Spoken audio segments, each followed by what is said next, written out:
Good morning, good morning, good morning, everybody. How's it going? I love all the chatter. People turned around in their seats, chatting with each other. That's the spirit. That's what you're supposed to be doing. Grab those coffees. Come on in and sit down. Wow, yesterday was like solid gold, at least for me. I hope you felt the same way, and I think today's going to be just as good. Really excited. Tonight we have something really fun. It's going to be the closing party over at Rodeo FX. So you do need to RSVP for that, okay? So go to fitc.ca/RodeoFX. That's RODEO, and then the letter F, the letter X. And make sure you get yourself registered because they will be checking that. My name is Justin Cohn, so if you didn't meet me yesterday, hi, I'm the MC here all day today. My day job is I work for a global agency called Buck, but today I am 100% committed to you all here at FITC. Remember that we're going to be doing Q&As. So basically at the end of every session today, we take about 10, 15 minutes and we get to do Q&A with the speakers. Get your questions in. You can get your questions in anytime, now or during the talks, by going to fitc.ca/questions, okay? Put your question in there. We'll see it. We may not be able to get to everything, but we'll try. Okay, and I have a little bit of advice today. So I've been to a lot of conferences, and usually on the second day, you're a little looser, you've seen some faces, you keep seeing the same people over and over. So my challenge for you today is, and this is for you online too, because you could totally do this, is try to say hi to 3 people you don't know. That's all you have to say, hello. You don't have to, it's not a big conversation. Maybe it will turn into one. Maybe you'll meet your fiance, probably not. Just say hi, and if you see a speaker and you liked what they were talking about or whatever, just tell them, hey, that was cool, I liked that. The speakers actually are kind of the hack for this thing because they're used to talking to people typically, so if you want to make it really easy on yourself, approach a speaker. Okay, and the other thing is too, just a reminder that like the value you get out of FITC is what you put into it, right? So the 2 days that you're here, you may think, that's what I paid for, was to be here for 2 days and all that. Kind of. Actually, what you really paid for is to be part of this community that's going to go on for many, many years. And so it starts here, and then you just milk it for years. You make this a part of your professional life, your creative life. Make this community and checking in with this community part of your life, and that's how you get the biggest return on your investment. Okay, so before we get to the first presenter of the day, I do want to thank very important people, our sponsors, of course, which we couldn't do this without them. Adobe, Imagix, and by the way, all these folks are over in the conversation room, at least for the most part, so make sure you say hi to them there. Adobe, Imagix, Loblaw Digital, DN, Porter, Quantius, Seneca College, Stash Media, Startwell, Humber College, The Combine, Jam 3, the City of Toronto. I love saying that one for some reason. It just like kind of sticks out like, whoa, okay. Friends and Enemies, Odd B, and Rodeo FX hosting the party tonight. They've all been incredibly generous. If you could just give them a round of applause, I think it would be a very nice gesture. There we go. Thank you. I can tell you all are still kind of waking up. That's okay. I'll go easy on you, but for the next one, I'm going to bring it. Okay, this next one, I have to read this introduction. I have to read this introduction verbatim. Here we go. Our first speaker, Erin Sarofsky, frickin' rocks. So buckle your seatbelt, B-words, because your minds are about to be blown. She wrote her own intro. She did not use the words fricking or B-words. They've been scrubbed for your safety. Okay, please, everybody, welcome to the stage, Erin Sarofsky. Hi, thank you. Hello, everybody. Actually, when you have a best friend that's a writer and you ask him to write your intro, that's what happens. He also wrote some other ones, but I'm glad you decided to go with that one. Well, here I am. Standing out in a saturated medium was the topic of my talk. I am going to talk a bit about that, but I'm also excited to share that the North American premiere of our Citadel main title will be here. I got permission from Amazon and the folks at Agbo, so I'll be sharing that with you later and a little bit about our process. It's going to be airing later in the month on Amazon, so I'm super excited about that. We never get to show stuff early, and even though I know I have permission, I still feel like I'm going to be called out for it. I don't know. But I don't know if you guys know of our studio. I run a studio in Chicago, self-titled, Sarofsky. It's always a long conversation about why it is my name, but it is. but we are, 30 plus people working all the time to make beautiful things and put them out in the world. Prior to this, I was at a company called Digital Kitchen, where I was, introduced into making main titles and commercials and beautiful content, and then onto Superfad. And after that, I was drawn back to Chicago because I fell in love with it, and that's where I started my studio. So here we are, standing out in a saturated medium. It's interesting. I've been really thinking about this a lot, like how do we stand out? How do we constantly stand out? And I think you have to think about a few things, like what are your goals? Is your goal to be like super fucking famous? Like, is that your goal? Do you just want to be known? Do you want to make great work? Do you want to have fun? Do what you enjoy with people that you enjoy it? Do you want to have people see your work? That's an important thing to me. Do you want to work alone? Do you want to work from home? Do you want to get the likes? Or do you want to make a ton of money? Like, what is your ultimate goal? You got to think about that with intention. And then, what do you make? Are you unique? Do you want to be like a one-of-a-kind thing where you're developing a unique style? Do you aspire to work in a style? Or are you a utility player? And a utility player is basically any person on a bigger team. Is it a designer, an animator, a CG artist, a lighting designer, a technologist, a producer, a facilitator, which I think of as a creative director, somebody, and a producer really, because they're facilitating everything happening. They're like the quarterback, passing things off, and you go there, you do that, you post this, like, it's great. Are you technology oriented? Are you getting ahead of the curve so that all that other stuff can happen? And then where does it live and for how long? Is it social? Pew, gone, pew, gone. Is it TV film, which of course is where I love to be? Is it experiential? Experiential is beautiful like film because you have a captive audience, and there's nothing like having a captive audience, like sitting in the dark in a theater or being inside an experience. Or are you an artist, like in the best way, galleries, NFTs, all of that stuff. It's really been beautiful to watch, even though it's a little wonky, it's been beautiful to watch our medium kind of become known as not just like art, but digital art, but like art, like artiste style. So things have to really align for you to stand out.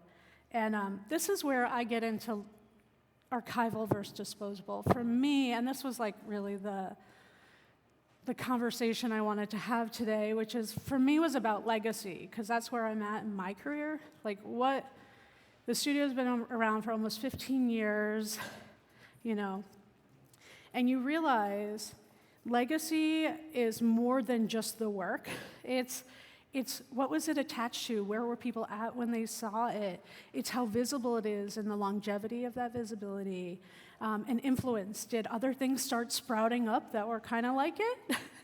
It's nice when they call you to do that, but even if they don't, it's really nice that it kind of becomes a part of the visual lexicon.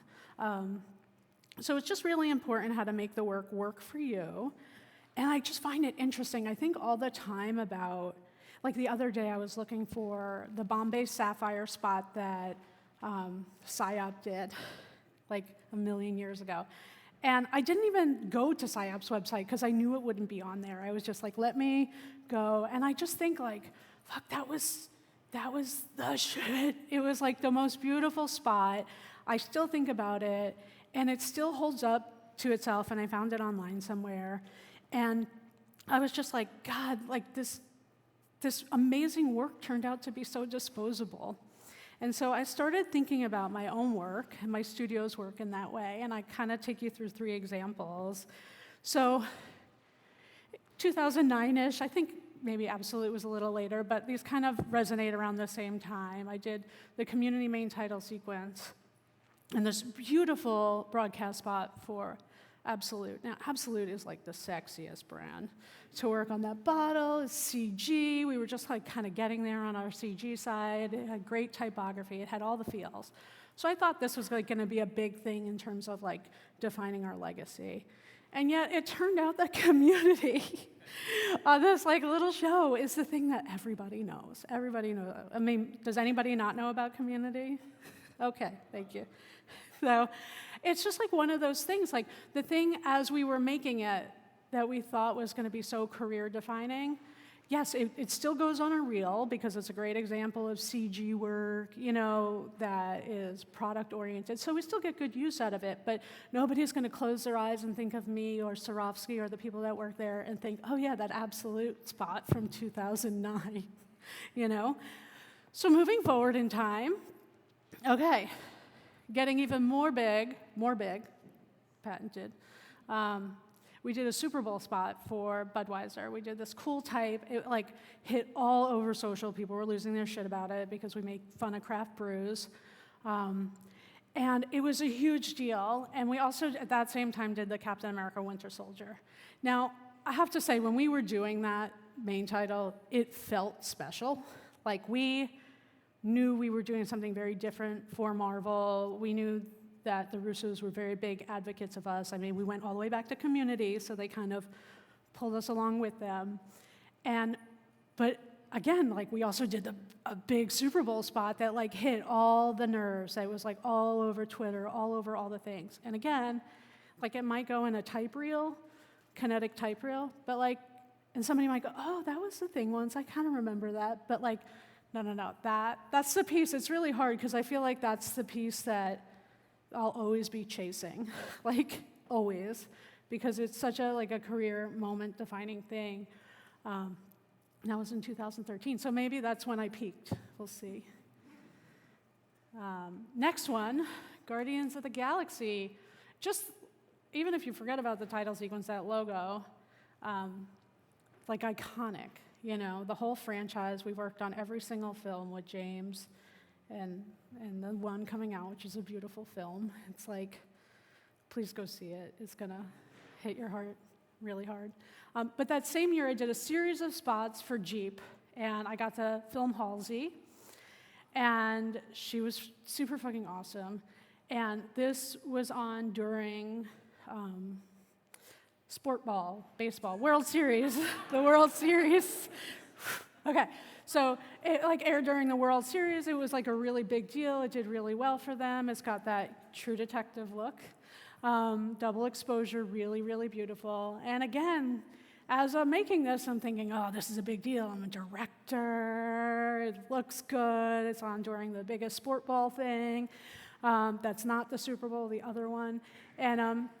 And so I thought it was going to be a real big deal. And, now it's in our portfolio, but it's way down there. You know what I mean? It's not the main event.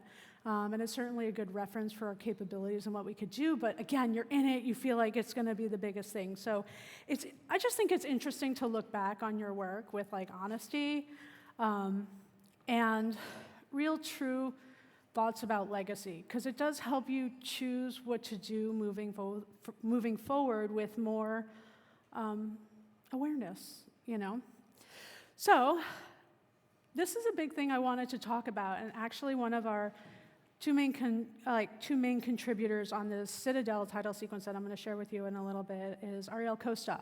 And I wanted them to be represented here in this talk tonight because they're a big part of the work that I'm going to share. And as we were kind of filming a little conversation amongst ourselves, he started talking about being in a team and working with us versus being a lone wolf.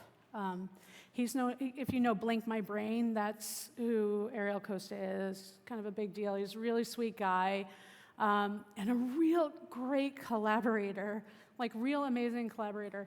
And I just think that it's interesting. Part of one of the things that you have to think about, it's in a way, the more visible the work, the more buried your name kind of gets in it, and the less you kind of get credit for it. And I'm always kind of in this weird position because my name is on the door and I'm developing relationships to bring this work, but there's these enormous teams of talented individuals that work on these projects, but then I get to stand up here and talk about it, as if I just shout out a main title all by myself, you know what I mean? And that's just not how it works. There's so many talented people that are just involved in this process. So it was interesting.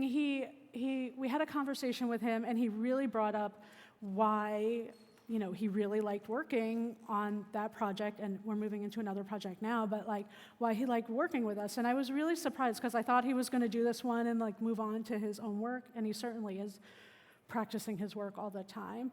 But I think it's an interesting thing. Like, you have to think about sharing the credit versus getting all the credit, combining skills versus solo skills.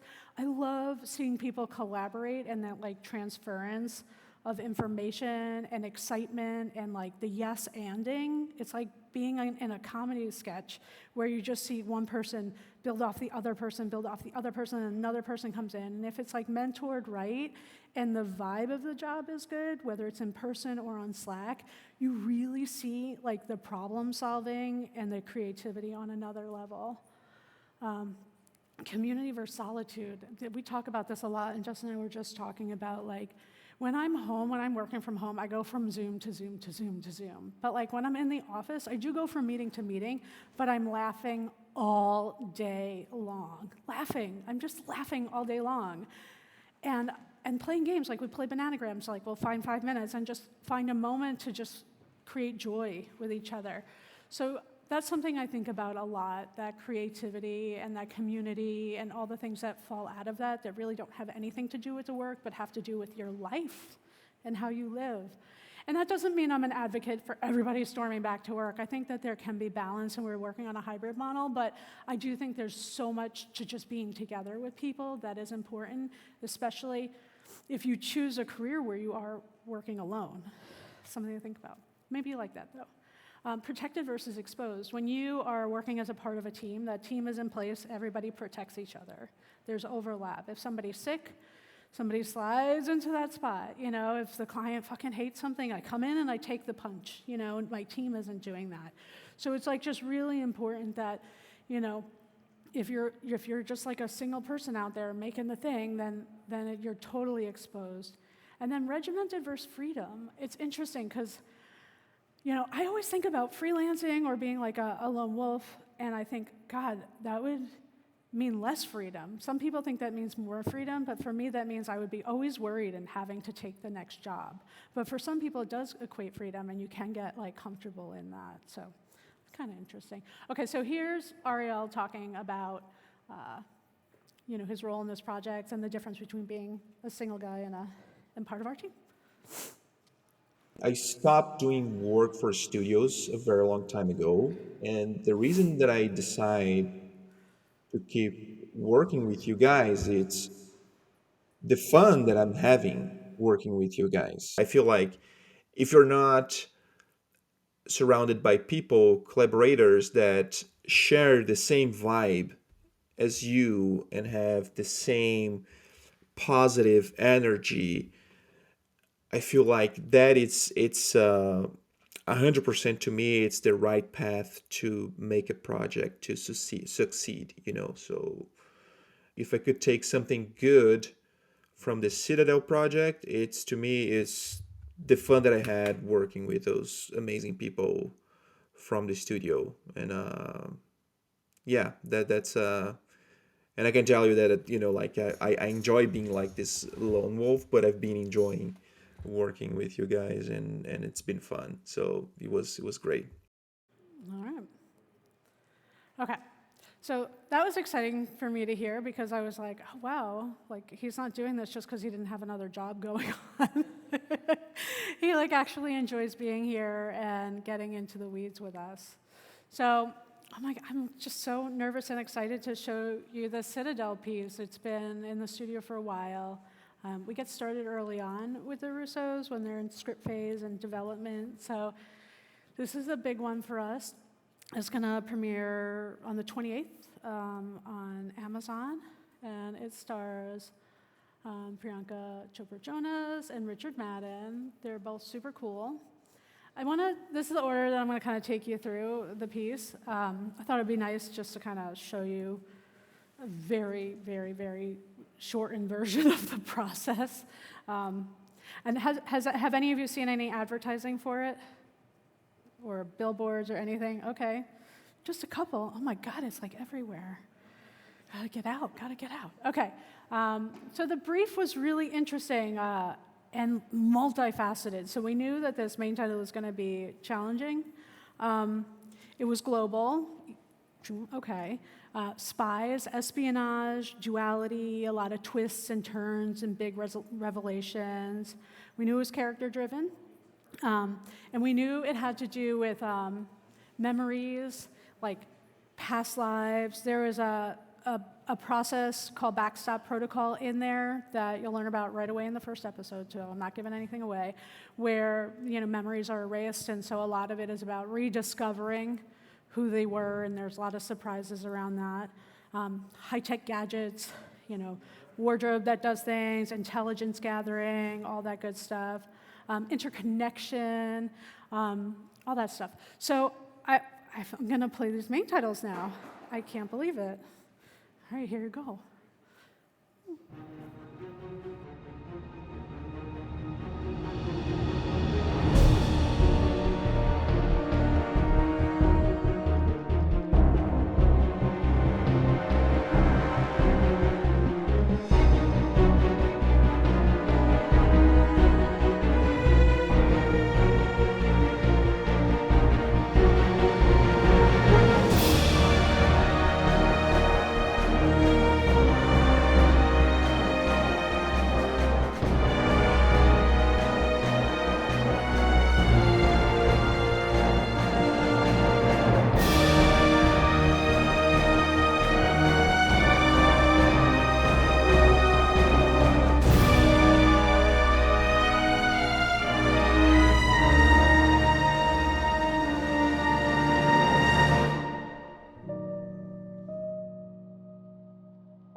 Thank you.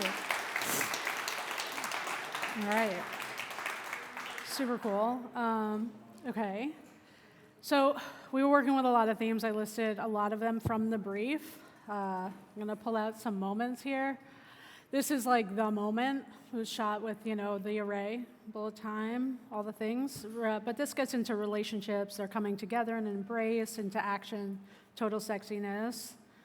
Love that. Intelligence gathering, placing it in historical context. That's something that the show is going to do that's going to be really interesting. And I do think as the episodes go on, there's going to be interesting, maybe information in these moments that people will want to look at. Identity, mystery, layers, complexity, secret identities, all of that stuff. Duality and revelations. So just like, it's basically like, how can you make it difficult to film a head turn? It's like the lighting and the turn and then our echoes. It was like, let's make the simplest thing as hard as possible. Okay, global. Okay, yeah, we're going to show a picture of the Earth. What's cool, though, is it's not America as the center. We're going into Europe, a little above it, Italy, there. And that has importance in the show. But it gets into like the global spy network and espionage. You'll notice that those little icons, the C icons that we developed, are part of the branding of the organization. And it gets into just like kind of building the whole graphic identity for the piece. So not just the typography, but you have that main C, which is the organization, and then you have a flash of another icon, which later will reveal some other things in the series that will start to make sense. And in that conversation with Ariel Costa and Duarte Elvez, he kind of brought up a lot of really great points about the title sequence, and I just wanted to, I'm going to go back, share what he said.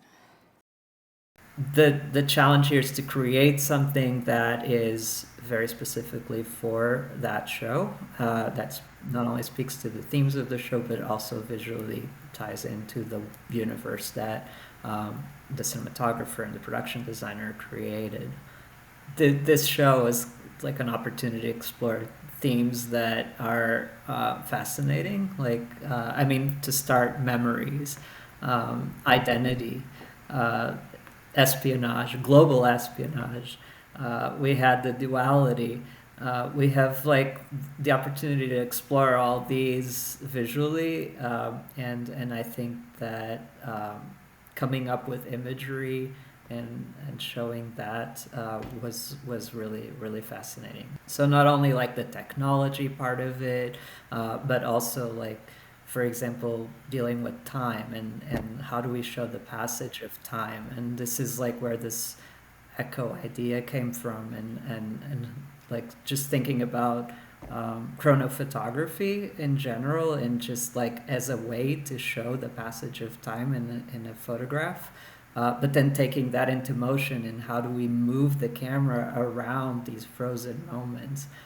So that was like super powerful, and having the opportunity to like shoot with the actors, and having like all the resources available to us that we needed was really like a luxury.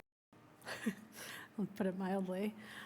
Yeah, this is one of those projects that that really kind of get into basically when we kick off a main title, I say, whatever you do, just make it one thing. It's live action, it's CG, it's animation, it's one thing. And here, what we did is we did all the things, which makes it, one, really expensive and take a lot of time, and requires just like so many disciplines weaving together to make everything work, because you go from a shot that's CG into a shot that's live action, and it's still doing this echo effect. It's really hard to get that looking seamless and speaking in one voice. That's probably one of the biggest challenges of this sequence.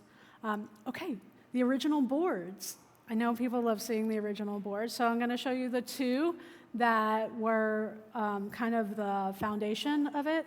This one deals with memory, echoes, trails, pixels, things just getting blurry. But it is so interesting when you see a frame like this, and you're like, God, that's pretty fucking close. You know, that doesn't happen all the time. And then we move into this board, which is nothing like what we created, but we did kind of pick up on these like historical contexts as one of the things that the showrunner and the show, producers talked about. So it was really nice, and obviously our typography styling here, and the symbol is a variation of that, but not exactly that. But it is interesting to see how these things kind of start to come together in our just whole process. I mean, it's so fun to just look at the frames all side by side. It is. It's like, oh, here's the system. This is what it looks like. It's really cool. It feels like we created a world that kind of touches on, danger with the missiles and romance and duality and secret identities, and you really get that this is a spy thriller piece just looking at the frames. And then I really love our edit here. It's very kinetic. It's very design-driven. So again, even though there are CG assets here and filmed assets and historical assets, things are coming from everywhere, and we're making everything as we go, because nothing is just something that we buy. It's all kind of brought together and speaks in the same voice, and I'm really proud of that. CG. Let's look at. We made a couple of things for our eventually what will be our case study, and they're always fun to look at, because you're like, yeah, that did at one point look like that, and now it looks so much better. But it's so fascinating, all the passes coming together, and again, like this train sequence was so interesting because it kept looking so polished compared to everything else, and that's when you start hearing, even just amongst us, not even with the client, like, God, that's so CG feeling. That's so CG feeling. Thank you. So then you got to just continuing adding grunge and texture and building it out and doing little things like adding reflections and, taking the time to kind of add those nuances that you'll catch in like episode 6 and that you won't catch right away is super special. And this obviously relates to some, maybe not obviously, but relates to some things actually happening in the show itself. Everything is for a reason. It's looking really blown out to me, but I have a light in my eye, so hopefully it looks good to you. Okay. Live action. This is the part I know you're going to love. So 80 cameras shooting actually film, well, not film, but like, 120 frames per second at 4K. So like just when you think you have a big enough server and all the technology you fucking need and spend all the money on, you're like looking at an array like this thinking like, how on earth are we even gonna where are we gonna put the files? So, but it was all sorted out as it is. And this was, the shot. So a lot of stabilization and things had to happen, but it's just so fun to look at this stuff, right? Like when it's all put together, and their chemistry on set was amazing. So it was wonderful. I'll keep going. And then the final shot, which I can't get enough of, like working the echoes in and getting from one pose to another.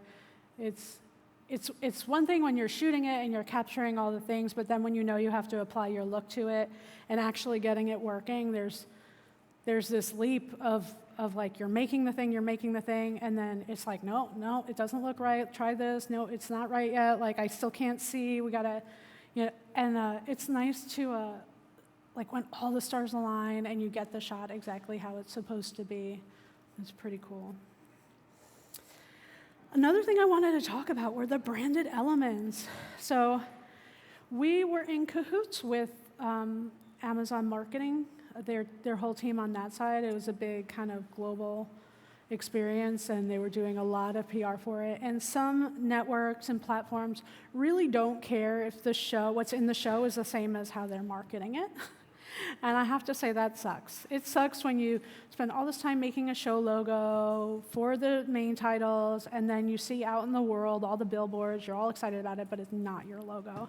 It's a very strange thing, and it actually happens way more often than this way. So in this case, there was so much back and forth between developing the marks and developing, the actual Citadel logo type, and even just defining that secondary type, which was like I'm a huge type nerd. I'm hoping almost everybody here is too, but it's really nice when you get into the weeds with people and they really love and just like enjoy those conversations. So it's so fascinating how it shook out. I think like we were the ones that wound up making the final mark. They're the ones that made the final logo. I think we're the ones that set, but there was so much going back and forth, and it just felt so nice to really be in cahoots with people that had such a high taste level.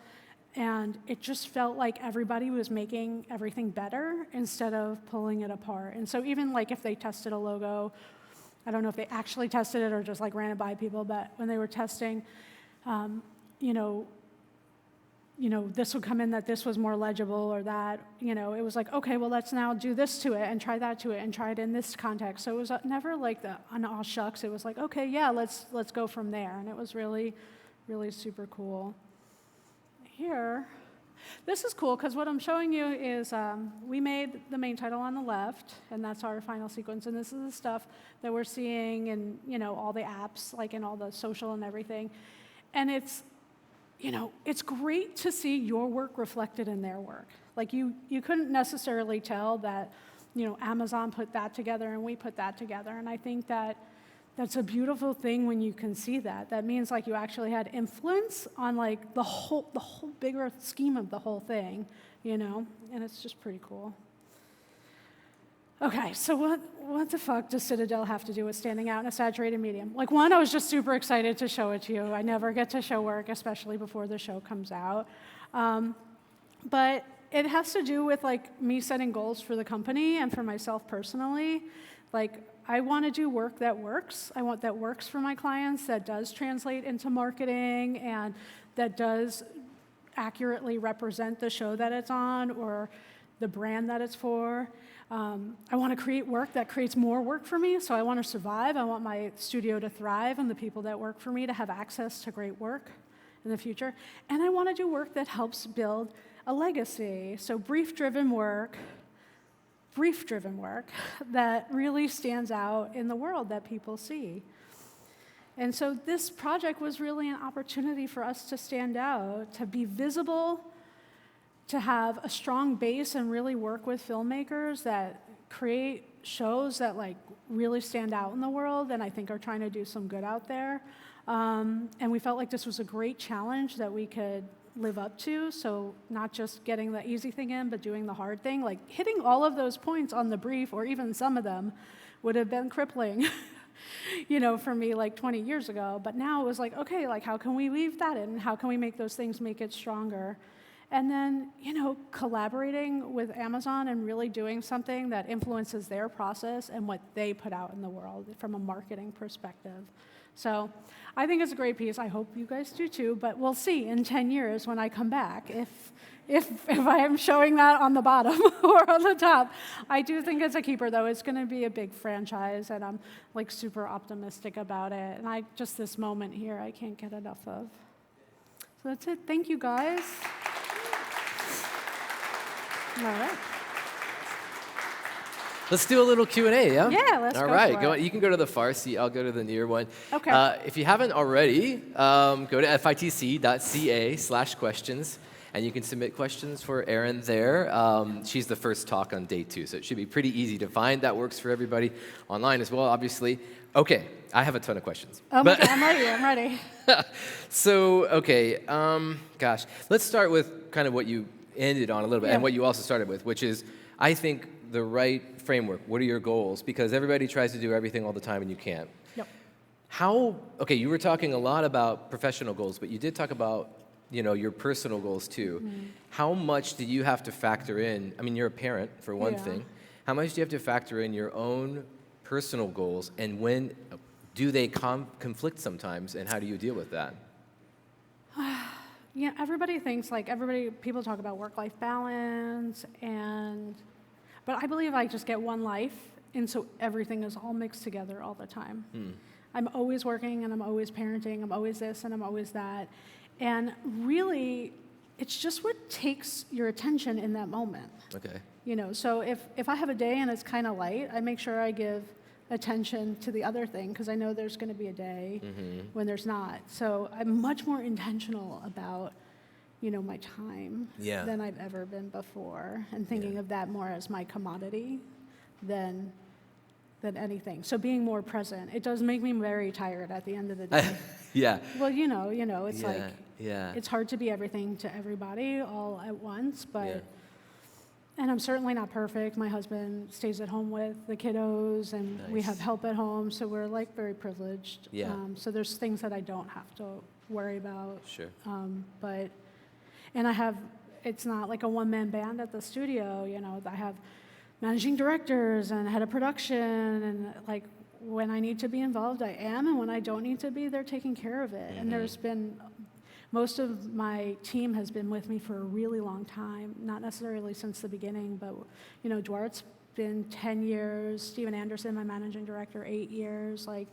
That just creates so much trust. Yeah. And they become part of your personal life, really, after. Well, so they're I would consider them family. Yeah. And even if they left, and I always imagine everybody eventually will, I still feel it'll be sad, but I'll be excited for them. Yeah, because you genuinely care for them. Yeah. Okay. Let's talk maybe a little bit about the business side and the way that it intersects with your goals, because I couldn't help noticing that in those first few projects that you showed, the ones that have kind of stood the test of time were title sequences, right? And the commercial work, I'm going to guess, is higher profitability for you guys. Big time. Big time. But not as much anymore, but big. Oh, really? But mostly, yeah. And I know that, so do you kind of use the commercial work to subsidize the title work? Because I know, at least in my experience, creatives love working on titles because of the longevity and that kind of thing. But the commercial work pays the bills sometimes and all that. So is that true for you all? And kind of how do you manage that? So it's an interesting question. It's a really important question, because at our studio, we're pretty much 30-40% entertainment at any one time, and the rest is commercial to some degree. Okay, interesting. So we make sure we're more balanced. But then we have some commercial stuff that it's peppered in. Some of the stuff, we do a lot of pharma work. So if you see a commercial for Dupixent, they have all this beautiful typography. I love those spots. No, I can't. Who has ever said that about pharma work? The guy playing tennis with the butterfly? Yeah, that was you? No. I don't know. The giant type behind him, right. and and really the crazy beautiful, legal at the bottom. It's a third of the legal. screen. Yeah. Well, somebody's got to make that stuff look good. Yeah. And it's very low impact, and we can have high impact on their spots by just doing a professional job. Sure. So that stuff pays really well. It does pay well, and right? it's pretty low impact on the studio. We also do a lot of communication spots for Boost Mobile and Verizon, and those tend to be very quick and kind of hard. but in and out. Hard because they're demanding on the client side? It's usually quick turn. Oh, okay. It's quick turn because it's Yeah. responding to something in the market, Yeah. So, but we staff accordingly. Sometimes we'll do, some people half day, some people the other half of the day. Like we're just we're just more equipped to be able to handle that now. Plus we Yeah. have people at the studio that are legacy on those jobs. So you're not relearning everything over and over again. nice. You're picking up from like 70%, not 0 every single time. Which is great for the client too, because they're So benefiting. great, because there's things they don't have to say, like they don't have to bug us about the kerning, or Yeah. hey, Yeah. let us send you the brand standards. It's like, we got them. And so then our revenue is like kind of related to that as well. It's diverse very, across that. Yeah. Yeah. So main titles have gotten definitely more profitable. I think when we choose main titles now, we're more picky. Oh, you choose. Yeah. Explain that well, a little bit. we don't like, people still come to us and they say what they got, and it like breaks your heart to have to turn down a main title. But if we do, it's because we have something going on. Too much work going on. And Yeah. You gotta like be all in on that stuff Yeah. because it requires it. Yeah. We always work with like the same people over and over again. Like we work with the Russos a lot. We work with James Gunn a lot. Yeah. We work with Nick Stoller a lot. And then we have some show like post producers that we really like working with. And that sets a certain paradigm for the job because we know that not only are they going to create great things, but they're not going to like loop us into something that's crazy. Oh, you have a trust with them. Yeah. I see. Okay. Yeah. So yeah. if it's a new showrunner, we'll take the call. We'll have Try a to feel 'em conversation. out, Yeah, yeah. feel it out, get a vibe, and if we are too busy, we'll pass. But we've been passing a ton. Good for you. And that feels really, really good because you have to realize like we are a certain size and we can't do it all. Yeah. And we do have to give our other clients as much attention as we give For sure. our main title clients. It's just the reality. So with the main title clients, it sounds like you've got kind of a mix of stakeholders. Sometimes it's a showrunner, but Yep. then like in the case of James Gunn for Guardians of the Galaxy, were you working directly with him on some of that stuff? And the executive team at Marvel. Sure. Okay. Yeah, because they want to oversee everything, right? Yeah, I mean, it's definitely James's show. Yeah. But I mean, a lot goes into those What was things. it like working with him? I would imagine he has he's such a strong director. He has such a strong vision. He just makes so much space for type. He is the lover of really? type. I think like if he wasn't a filmmaker, he'd be a typographer. Oh, that's interesting. I didn't He realize has got such a strong. He always picks the best thing in a deck. that. Yeah. Yeah, always picks the best thing. Wow, that's Yeah, good. and he Got and good he taste. chooses brave, very like, with some clients where you're like, oh, that's like the brave way to go. He's always there. Yeah. Yeah, it's so fascinating. I would imagine it's more fun working with a director than your typical commercial client. Is that a fair thing to say? It's different. Like on a movie like Guardians, the stakes are so high. And Yeah. the technology is so different. Like you're delivering in a VFX pipeline and with like color paradigms and all the things. And you're usually delivering to like company 3 or another company that might, do the comp on Do all the the type or comp and something post. like Okay, that. There's okay. always like so many people involved. Yeah. And at any point in the time, you could just like completely fuck it up. You right. know what I mean? If you're that Like, one hiccup in the oh, chain. and you don't want to get a call. Yeah. Yeah. Like, Yeah. like, oh, what do we do? But like in the Yeah. still that you showed for Guardians 2, right? Like in the background, if you've seen the opening for the Yeah. movie, you know that like there's a giant fight scene happening at the opening of the movie. So, obviously you guys didn't do all those creatures and things. So you're doing, it's really kind of hard, I would imagine, to do the kind of front plate and then know that the Yeah. back's going to be, and then it all has to come together. And so Yeah, there's a lot that of one was collaboration. particularly gnarly. Like Framestore was handling that sequence, which Okay. was essentially a seamless camera move. Yeah. And it was just so much work, but for them. And every time we would get a new look at it, there would be more colors in the background and Yeah, more well, it's James chaos, Gunn. and, and more chaos. And we were like, oh my God, the type can't go there; it's got to go there. And so we felt like we were just like really keeping up. Were you able to kind of say, hey, can you make a little space? Can you make, or is it not really like that? That's not how the pipeline works. I mean, we could, but like our job was to solve Yeah. the problem. Okay, not to like become I don't part of the problem. not become the problem, right? Okay, So all as right, much all as right. we can in those pipelines when so many people are involved. Yeah. Plus, like Framestore's like delivering this insane sequence. We just didn't want to make their jobs harder either. We're Yeah. like, you got to think about it. We're just the people setting type. You know what I mean? In the context of this insane thing. So like it's super important to us, it's super important to James, but like when you take a step back and look sky view at it, like, you know, and when you see on a script, like it's literally one line, main title sequence. Oh my gosh, really? Yeah, they don't like, it's like when you read a script, not for Marvel, but like, like if it's a standalone piece, like James's stuff is nestled into story. So Yeah. his are kind of different, but Yeah. you know, on a TV script, you're just going to see, you know, main title sequence, and it's just a line. And so, you know, they think about pages of content producing. They're not thinking about like a line. Yeah, yeah. And so for sometimes it like comes really late because they're like, oh, now we got to take care of the line. Who are we going to call? Right. You know. Yeah. And it's not so bad when they call late, when it's just like a title card, which is a new fun thing Yeah. that we get to do. You can just focus on the design. Yeah, just, and that was fun. We just did the title cards for Beef, which is a new show on Netflix. You should check that out. It's a Beef? good- Yeah. Okay. Great show. Yeah, it's got and a the great title cards great were title. awesome. Yeah. It was pretty cool. Another thing I couldn't help notice, and just, you know, in general, is true for all main titles, is how important the music is.